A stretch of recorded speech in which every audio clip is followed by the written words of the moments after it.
Hello everyone, welcome back to my channel. You are the demon king. Next concubine का next episode लेकर आई हूँ। Please channel को subscribe करना, like करना एंड कमेंट करके बताना ये एफ कैसा लग रहा है आप सबको। तो पिछले एपिसोड में हमने बहुत ही डिसअपॉइंटिंग चीज़ें देखा था। उसे एक्सप्लेन करने से पहले कुछ बातें गाइस, किसको ऐसा लग रहा है कि ये स्टोरी ख़त्म होने वाला है? नहीं गाइस, ये स्टोरी ख़त्म नहीं होने वाला अभी, ये तो बस शुरू ही हुआ है। तो अब हम स्टोरी पर वापस आते हैं। पिछले एपिसोड में जहां हमने देखा था वांग जी जो बहुत ही ज़्यादा गुस्से में था, बहुत ही ज़्यादा, और उसने गुस्से में विंग को मार किया था, विंग को चोट पहुंचाया था। हालांकि बाद में उसने विंग को हील किया था और वो गिल्ट भी था, और उसके बाद वो कहीं तो चला गया था। पूरा 1 महीना गुजर गया था, वो वापस नहीं आया था। 1 महीने से विंग ने लॉर्ड लान का चेहरा तक नहीं देखा था और उसे अब बहुत ज़्यादा दुख होने लगा था। वो बहुत ज़्यादा मिस करने लगा था। ऐसा नहीं कि विंग ने बस वांग जी को मिस ही किया था, विंग ने अपने आप पर काम किया था और वो अब धीरे धीरे चीज़ों को समझने लगा था, क्लैन को समझने लगा था, अपनी जिम्मेदारियों को समझने लगा था।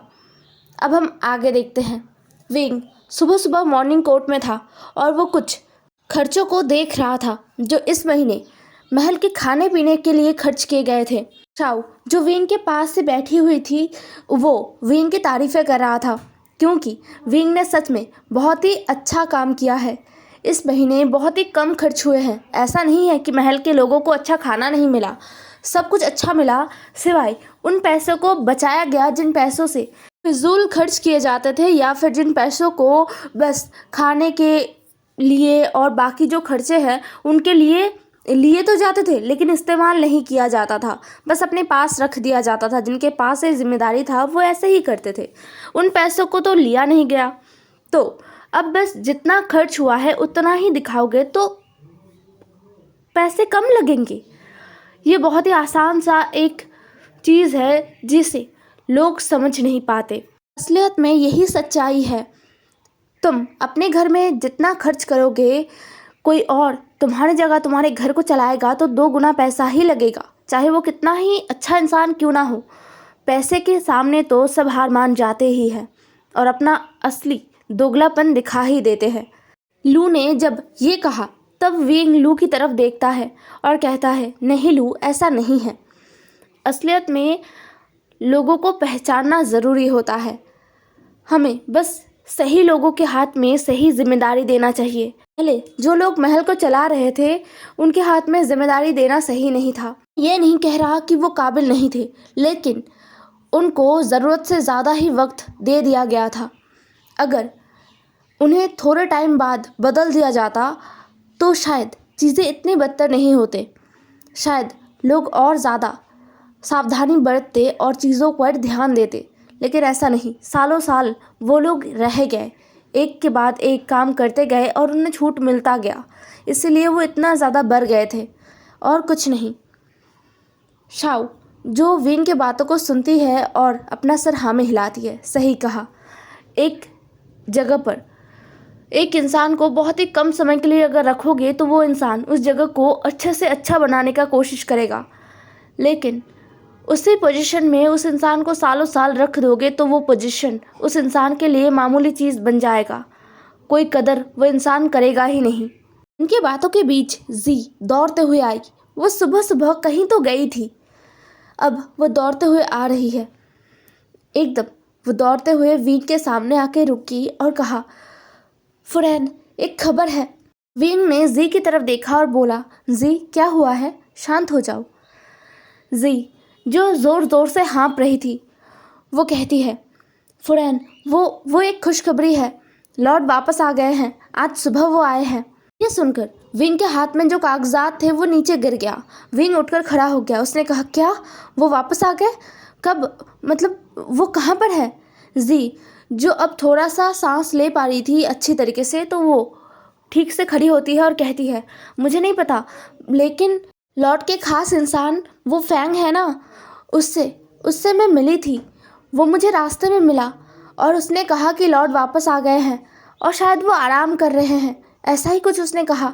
मैंने ज़्यादा ध्यान नहीं दिया। मैंने जब सुना लॉर्ड वापस आ गए तो मैं तुम्हारे पास आ गया। ये सुनकर शाओ ने अपने आंखों को सिकोड़ लिया। ये लड़की, ये इतना ज़्यादा दौड़ती क्यों रहती है? पूरी बात को बिना सुने दौड़ के यहाँ पर चली आई। लू का भी एक्सप्रेशन कुछ ऐसा ही था। विंग जी के कंधे पर हाथ रखता है और कहता है, शुक्रिया जी, मैं चलता हूँ। शायद लॉर्ड अभी आराम कर रहे हैं, महल में होंगे, मैं जाकर देखता हूँ। ये कहते हुए विंग निकल पड़ा। शाओ जो जी को देखती है और कहती है, अब की बार मैंने तुम्हें छोड़ दिया जी, लेकिन दोबारा अगर ऐसा कुछ किया ना तो तुम्हें मैं पनिश करूँगा। पहले पूरी बात को सुनना, फिर आना। अगर अभी फुरैन महल गए और उन्हें वहाँ पर लॉर्ड नहीं दिखे तो फुरैन कितना ज़्यादा दुखी हो जाएंगे। तुम्हें आइडिया भी है? यह सुनकर जी, जो बच्चों की तरह अपना मुंह बनाता है, वो तो बस बहुत ज़्यादा खुश हो गया था और कुछ नहीं। फिर वो लोग भी विंग के पीछे पीछे चले आते हैं। विंग जल्दी जल्दी चल रहा था, दौड़ना मना है इसलिए वो चल रहा था। फिलहाल उसे दौड़ने का मन कर रहा है, ज़ोर से, एकदम जितना तेज़ वो दौड़ सकता है उतना तेज़ दौड़ के वो जाना चाहता है, लेकिन वो उसे दौड़ना नहीं है। वो अपने आप को बार बार ये समझा रहा था कि नहीं, तुम दौड़ नहीं सकते, तुम फुरैन हो, चलो ज़ोर ज़ोर से चलो, थोड़ा तेज़ चलो। ऐसा कह के वो तेज़ तेज़ चल रहा था। कुछ ही देर में वो महल पहुंचा। महल के सामने गार्ड्स थे जिन्होंने विंग को बो किया। विंग आगे बढ़ गया। वो जितना आगे बढ़ रहा था उतना वो कोशिश कर रहा था जैसे कि कुछ महसूस करने का। हाँ, वो लॉर्ड के फेरोमोन को महसूस करने की कोशिश कर रहा था। 1 महीने में इस महल से वो फेरोमोन कहीं गायब हो गया है। हाँ, ये बहुत मामूली बात है, होगा ही। फेरोमोन सेंट की तरह होता है। तो वो धीरे धीरे हवा में घुल गया। अब इस महल से एक लॉर्ड का जो फेरोमोन है वो नहीं महसूस कर पाता है विंग, बिल्कुल भी नहीं, कहीं भी नहीं है। आज भी वो बस महसूस करने की कोशिश कर रहा था, लेकिन जितना वो कोशिश कर रहा था उतना उसे बुरा लग रहा था, क्योंकि यहाँ पर कोई फेरोमोन नहीं है। लेकिन बार बार वो खुद को ये समझा रहा था कि नहीं, ऐसा नहीं है, शायद मुझे कोई परेशानी हो रहा है, शायद मैं ही अच्छे से स्मेल नहीं कर पा रहा हूँ। अपने आप को दिलासा देते हुए विंग अपने और लॉर्ड के कमरे पर गया, लेकिन वहाँ पर उसे बस निराशा मिला। वहाँ पर कोई भी नहीं है। विंग कमरे के बीचों बीच खड़ा था। खिड़कियाँ खुला हुआ था और धूप अंदर आ रहा था। कमरा बहुत बड़ा है। इस बड़े से कमरे के हर एक चीज़ को विंग अपने हाथों से सजाता है, अपने हाथों से यहाँ का साफ सफाई करता है। यहाँ पर लॉर्ड के कुछ खास इंसान हैं जो पूरे महल को साफ सफाई करते हैं, लॉर्ड के कमरे को भी। लेकिन अब विंग खुद इस कमरे का देखभाल करता है। वो इस कमरे में किसी को आने का अनुमति नहीं देता है। आज सुबह भी नींद से उठने के बाद उसने कमरे को अच्छे से सजाया था और फिर वो तैयार होकर निकला था। अभी भी हर एक सामान अपने जगह पर है, कुछ भी अपने जगह से हटाया नहीं गया था, और ना ही यहाँ पर लॉर्ड का फेरोमोन है। इसी तरफ हमें शाओ, लू और जी को दिखाया जाता है। ये तीनों ही महल के दरवाजे के सामने खड़े थे। उनके सामने महल के जो गार्ड्स हैं वो थे। शाओ ने पूछा, क्या लॉर्ड आए हैं? वो गार्ड तुरंत कहता है, नहीं, लॉर्ड तो नहीं आए। ये सुनकर शाओ और लू जी को घूरने लगता है। जी जो बहुत ही ज़्यादा परेशान हो गई। उसने उसने गलत नहीं कहा, वो फैंग उसने खुद कहा था, इसीलिए तो जी इतनी ज़्यादा खुश हो गई। और उसने खुद विंग को, अपने दोस्त को, हर वक्त लॉर्ड के लिए उदास रहते हुए देखा। इसलिए जब उसे पता चला कि लॉर्ड आए हैं तब वो हर चीज़ भूल गया और जल्दी से जल्दी अपने दोस्त विंग के पास दौड़ के आई। लेकिन अब लगता है उसने गलत किया, बहुत बड़ा गलती हो गया उससे। विंग शायद दुखी है। ये सोचते ही जी ने अपनी नज़रों को झुका लिया। शाओ जी के फीलिंग्स को समझ रही थी, इसलिए वो आगे बढ़ी और उसने जी के कंधे पर हाथ रखा और बोला, कोई बात नहीं, गलती हो जाता है हम सबसे, तुम विंग से माफ़ी मांग लेना, ठीक है? और हम विंग को खुश करेंगे जैसे भी हो। यह सुनकर जी ने तुरंत अपना सर हाँ में हिलाया। लू जो खुद भी बहुत ज़्यादा डिसअपॉइंटेड थी, उसने भी विंग को दिल से अपना दोस्त बना लिया। एक ऐसा इंसान जिसे इमोशंस समझ नहीं आते थे, जिससे इमोशन से दूर रखा गया था, ये कह के कि तुम एक योद्धा बनोगे और तुम्हें अपना जान दांव में लगाना है। तो किसी के साथ भी दिल से अपना रिश्ता मत बनाना, किसी के साथ भी जज्बाती मत बनना। इससे जब तुम मरोगे तो तुम्हें दुख लगेगा, या फिर जब तुम्हारे सामने बहुत बुरा परिस्थिति आएगा तब तुम डर के पीछे हट जाओगे। जो एक योद्धा के लिए सही नहीं है। यही सारी चीज़ें उसे समझाया गया था बचपन से, लेकिन विंग से मिलने के बाद उसके दिल में विंग के लिए बहुत बहुत ज़्यादा ही इमोशन इकट्ठा हो गया था। अब उसे विंग के लिए बुरा लग रहा था, इसलिए उसने अपने सर को झुका लिया था। तभी उन तीनों के कानों में एक स्ट्रॉन्ग आवाज़ आता है, जिसे सुनकर वो तीनों ही एकदम हैरान हो गए और पीछे मुड़े। जी जो कुछ कह नहीं पाई कुछ देर तक, और फिर वो उछल पड़ी। उसने कहा, लॉर्ड आप आ गए। जिसे सुनकर शाओ और लू अपने होश में वापस आई और लू ने जी के पीठ पर एक घूंसा मारा। जी जिसे दर्द हुआ, लेकिन तुरंत ही उसे समझ आ गया कि उसने क्या कह दिया। वो तुरंत अपने घुटने पर बैठ गया। शाओ और लू भी अपने घुटनों पर बैठ जाते हैं। वहाँ पर जितने भी सर्वेंट्स थे और जितने गार्ड्स थे, वो लोग भी तुरंत अपने घुटनों पर बैठ जाते हैं। लॉर्ड ने एक बार उन सबको देखा और कहा, क्या हो रहा है यहाँ पर, किस बारे में बात हो रहा है। किसी को समझ नहीं आ रहा था कि अब क्या जवाब दिया जाए। तभी लॉर्ड ने दोबारा पूछा, आप तीनों यहाँ पर क्या कर रहे हो? आप तीनों फुरैन के साथ क्यों नहीं हो? फुरैन कहाँ पर है? ये सुनकर अब शाओ अपने धीरे आवाज़ से कहती है, लॉर्ड फुरैन महल के अंदर है, वो आपको ही ढूंढने गई है। यह सुनकर लॉर्ड ने महल की तरफ देखा और वो सीधा अंदर चले गए। अब सब थोड़ा सा शांत महसूस करते हैं लॉर्ड के जाने के बाद। जी जो अब रोने लगती है, वो रोते हुए कहती है, देखा देखा मैंने कुछ गलत नहीं किया, मैंने सच बोला था, लॉर्ड आए हैं। शाओ ने कहा, तुमने गलती किया है। अब से अगर तुम्हें कुछ पता चलता है तो उसके बारे में सब कुछ पहले पता कर लेना, फिर फुरैन से कहना, या फिर हमसे पहले कहोगे फिर फुरैन से। समझ में आया? ये सुनकर जी ने अपना सर हाँ में हिला दिया। लू जो अब कुछ कहती है, वो बहुत ही कम कहती है, तो उसके शब्द कुछ ऐसे थे, चलो अब शायद सब ठीक हो जाए। ये सुनकर शाओ और जू दोनों ही लू की तरफ देखते हैं और अपना सर हाँ में हिलाते हैं। दूसरी तरफ विंग जो अपने घुटनों पर बैठ गया था, उसे बहुत रोना आ रहा था, बहुत ज़्यादा। उसे अपने शरीर में बिल्कुल भी जान महसूस नहीं हो रहा था। उसे समझ नहीं आ रहा था कि उसे इतना बुरा क्यों लग रहा है, क्यों उसे इतना बुरा नहीं लगना चाहिए। उसे एकदम बच्चों की तरह फूट फूट कर रोने का मन कर रहा था, और वह अपने आंसुओं को रोक नहीं पा रहा था, जो बहे जा रहा था और बहे जा रहा था। इन आंसुओं को वो कैसे रोके, कैसे, उसे नहीं समझ आ रहा था। उसे गुस्सा आ रहा था, ये आंसू क्यों नहीं रुक रहे। विंग अपने आंसुओं को पोंछ रहा था और फिर से वो बह रहे थे। अब विंग को गुस्सा आया और वो ज़ोर से रो पड़ा। अपने दोनों हाथों से उसने अपना चेहरा ढक लिया था और वो रो रहा था। तभी उसने अपने कंधे पर कुछ भारी सा महसूस किया। वो किसी का हाथ था। विंग ने अपने हाथों को अपने चेहरे से धीरे से हटाया और अपने बाईं तरफ देखने लगा। वहाँ पर उसने एक जाना पहचाना बहुत ही अपना सा एक चेहरा देखा। विंग जो अब सिसकियाँ ले रहा था और उस चेहरे को गौर से देख रहा था। तभी विंग के कानों में उस इंसान का आवाज़ गूंजा और विंग एकदम हैरान हो गया। वो और कोई नहीं, ये लॉर्ड है ना? हाँ ये लॉर्ड ही है। विंग अपने मन में अपने आप से ये कह रहा था। तभी लॉर्ड लान ने बहुत ही परेशान होते हुए कहा, फुरैन क्या हुआ है? आप ठीक तो हो ना? आप रो क्यों रहे हो? सब ठीक है? किसी ने कुछ कहा आपसे? अब विंग अपने आप को रोक नहीं पाया। वो एकदम झपट पड़ा।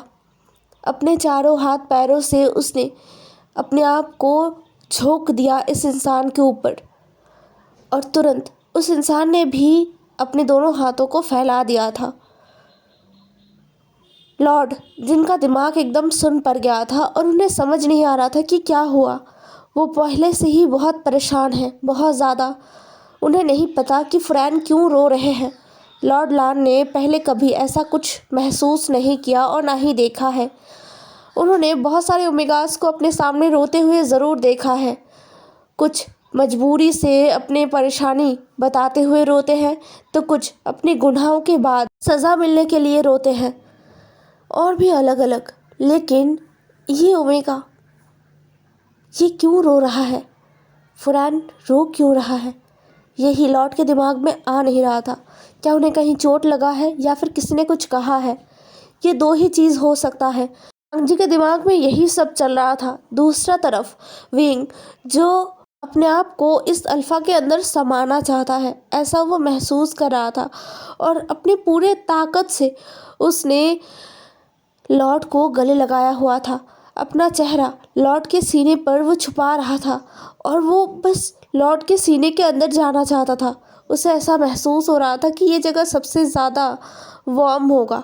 जितना ये शरीर वार्म है, उससे ज़्यादा ये दिल के पास ज़्यादा वार्मनेस है, और वो इसके अंदर रहेगा तो उसे बिल्कुल दर्द नहीं होगा। उसे बिल्कुल भी ये महसूस नहीं होगा जैसा वो अभी महसूस कर रहा है। जितना दर्द उसे अभी महसूस हो रहा है, ऐसा कुछ उसे यहाँ पर महसूस नहीं होगा। ये सोचते हुए वो अपना चेहरा उस सीने पर बार बार रब कर रहा था। अब लॉर्ड लान, जो अचानक से बहुत ही हैरान हो गए, उन्हें अचानक से कुछ महसूस हुआ, और ये बस उन्हें महसूस नहीं हुआ, उनके सीने से लगे इस छोटे से ओमेगा को भी शायद महसूस हुआ कि ये ओमेगा महसूस कर पा रहा है। हाँ, विंग ने ये महसूस किया। वो लॉर्ड के धड़कन को महसूस कर पा रहा था। अब तक तो सब शांत था, तो फिर अभी ये दिल इतना ज़ोर ज़ोर से क्यों धड़क रहा है? विंग ने भी इसे महसूस किया। लॉर्ड, जिसने विंग का चेहरा अपने सीने पर कसकर दबा लिया। कुछ देर वो खुद हैरान रहे कि ये क्या सुन रहे हैं। वो ऐसा कुछ वो पहली बार सुन रहे हैं। दिल धड़कता है, ये बहुत ही साधारण बात है, लेकिन इतना तेज़ तेज़ क्या किसी का दिल धड़क सकता है? विंग, जो इतना ज़्यादा खो चुका था इस आवाज़ को सुनकर कि वो रोना भूल गया, अब वो नहीं रो रहा था। लॉर्ड, जो पहले तो बहुत हैरान थे, लेकिन धीरे धीरे वो अपने आप को इस हैरानी से बाहर निकालते हैं। उन्हें पता तो नहीं कि क्या हो रहा है, लेकिन उनके सामने इससे ज़्यादा ज़रूरी काम अभी एक और है, इसलिए वो इन चीज़ों से अपने आप को बाहर निकालते हैं और अपना हाथ विंग के सर पर, लिटिल ओमेगा के सर पर फिराने लगते हैं। वो बहुत शांत थे। बहुत ही शांत भाव में वो कहते हैं, लिटिल ओमेगा, क्या हुआ है? सब ठीक है ना? तुम ऐसे रो क्यों रहे हो? क्या किसी ने कुछ कहा तुमसे, या फिर तुम्हें चोट लगा है? बताओ मुझे। विंग, जो अब आसानी से हर एक चीज़ को सुन पा रहा था और समझ पा रहा था। अब तक तो लॉर्ड ने जो कुछ भी कहा वो सब विंग समझ भी नहीं पाया, और ना ही ठीक से कुछ सुन पाया था। ये सब कुछ विंग सोच रहा था, तभी लॉर्ड ने कहा, बताओ क्या हुआ है? विंग, जो अब धीरे से अपना चेहरा थोड़ा सा ऊपर उठाता है, लेकिन वो लॉर्ड से दूर नहीं हटता। उसे महसूस हो रहा था कि अगर वो इस अल्फ़ा से दूर जाएगा तो ये अल्फ़ा फिर से कहीं गायब हो जाएगा, और शायद फिर से काफ़ी दिनों तक वो इस अल्फ़ा का चेहरा नहीं देख पाएगा। नहीं, ऐसा नहीं हो सकता। बस इसलिए वो इस अल्फ़ा के करीब है, एकदम करीब। विंग ने अपना चेहरा ऊपर उठाया और कहा, आप चले क्यों गए थे? आपने मुझे कुछ बताया भी नहीं। आप मुझे छोड़कर चले गए थे। ये सुनकर वांग जी हैरान हो गया। उसने कहा, नहीं, तुम्हें गलतफहमी हुआ है लिटिल ओमेगा। मैं तुम्हें छोड़कर नहीं गया था, मैं तो काम के लिए गया था। ये सुनकर विंग को गुस्सा आया। उसने कहा, आप काम के लिए गए थे, लेकिन आप मुझे बता सकते थे, लेकिन आपने मुझे कुछ भी नहीं बताया, कुछ भी नहीं। आपको पता है मैं कितना ज़्यादा परेशान था। मुझे हर पल ऐसा लगा कि आप मुझे छोड़कर चले गए। आपने एक बार भी मेरे लिए कोई चिट्ठी नहीं भेजा, जाने से पहले मुझे बताया भी नहीं, एक खबर तक नहीं भेजा मुझे। ये सब सुनकर वांग जी का आंखें फैल गया था। वो हैरानी से अपने सीने से लगे लिटिल ओमेगा को देख रहा था। उसने पूछा कि ये सब कुछ ज़रूरी है? तुम्हें बताना ज़रूरी था? विंग, जो अपना सर हाँ में हिलाता है और कहता है, हाँ ज़रूर, ये सब कुछ बहुत ज़रूरी है। अगर आप मुझे नहीं बताएंगे तो मैं परेशान हो जाऊंगा। मुझे चिंता रहता है। पता है मैं कितना ज़्यादा परेशान था, कोई भी कुछ नहीं बता रहा था आपके बारे में। मैं आपका ओमेगा हूँ, मुझे आपके बारे में सब कुछ पता रहना चाहिए कि आप कहाँ पर हो, आप ठीक हो। लेकिन किसी ने मुझे कुछ नहीं बताया, आपने तक मुझे कुछ भी नहीं बताया। मैं बहुत बहुत ज़्यादा गुस्सा हूँ, मुझे बहुत ज़्यादा दर्द हुआ। आपको पता है मैं रात को सो भी नहीं पाया था। ये कहते हुए विंग ने अपना सर वांग जी के सीने पर टिका दिया। वांग जी जो बहुत ही ज़्यादा हैरान था, क्या सच में उसे चिट्ठी लिखना चाहिए था? लेकिन आज से पहले उसने बहुत बार ऐसा काम किया है, जब उसे महीनों क्या सालों तक बाहर रहना पड़ा था, लेकिन किसी ने भी उससे ये नहीं कहा कि उसे चिट्ठी लिखना चाहिए या फिर अपना खबर भेजना चाहिए उसे। लेकिन ये लिटिल ओमेगा ये झूठ नहीं बोल रहा। वांग जी महसूस कर पाता है कि कौन झूठ बोलता है और कौन सच बोलता है। अब वांग जी को भी थोड़ा गर्माहट महसूस हो रहा था, पता नहीं क्यों, लेकिन उसे महसूस हो रहा था। ये अजीब था, बहुत अजीब। लेकिन उसके मुंह से अपने आप ही निकल गया, ठीक है, अब से अगर मैं कहीं गया तो तुम्हें खबर दूंगा, तुम्हारे लिए चिट्ठी भी भेजूंगा, अब शांत हो जाओ। विंग ने यह सुना और वो बहुत ही ज़्यादा खुश हो गया। उसने अपने हाथों को आगे बढ़ाया और इस बार खुद उसने लॉर्ड का चेहरा पकड़ा। उसने कभी आज से पहले लॉर्ड का चेहरा नहीं पकड़ा था, कभी नहीं। अगर ये 1 महीना पहला विंग होता तो शायद कभी ऐसा ना करता, उसे डर लगता। लेकिन अभी उसे डर नहीं लग रहा है, उसे तो बहुत अजीब सा महसूस हो रहा था। एक अजीब सा एहसास जिसका नाम विंग को नहीं पता, लेकिन वो डर नहीं था। ये सोचकर विंग आगे बढ़ा और उसने लॉर्ड के होठों को चूम लिया। वो अपने आंखों को बंद करके लॉर्ड के होठों को चूम रहा था, बहुत ही आराम से छोटे छोटे किसेस कर रहा था। लॉर्ड लांड जो इसके लिए तैयार नहीं थे, लेकिन जब उन्हें ये मिला तो वो बहुत ही हैरान हुए और खुश भी। उनके चेहरे पर वो दिख रहा था। हालांकि विंग ने इस चीज़ को नहीं देखा, क्योंकि विंग ने अपनी आंखों को बंद करके रखा था, इसलिए विंग नहीं देख पाया। लॉर्ड लांड ने विंग के कमर को कसकर पकड़ा और अपने और करीब लेकर आया और एक हाथ से विंग का गर्दन पकड़ा।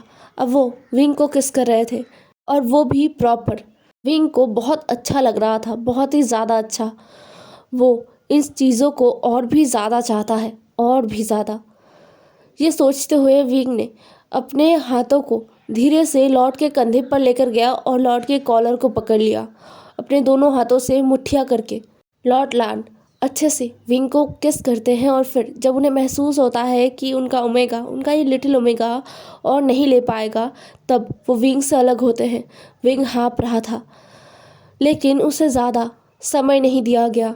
उससे पहले वो खुद को संभाल पाता, लॉर्ड लांड उसके कंधे पर अपना चेहरा लेकर चले गए थे। लॉर्ड लांड विंग के कंधे पर अपने होठों को फिरा रहे थे, खासकर विंग के सेंट ग्लैंड पर, जहाँ पर उनका मार्क है। विंग का हाथ लॉर्ड लांड के बालों के अंदर चला गया था और वो बस लॉर्ड को महसूस कर रहा था। माहौल बहुत गर्म हो चुका था, लेकिन तभी कमरे के बाहर से किसी ने कहा, लॉर्ड लांड हमें जाना होगा, सारे मंत्रियाँ आ चुके हैं।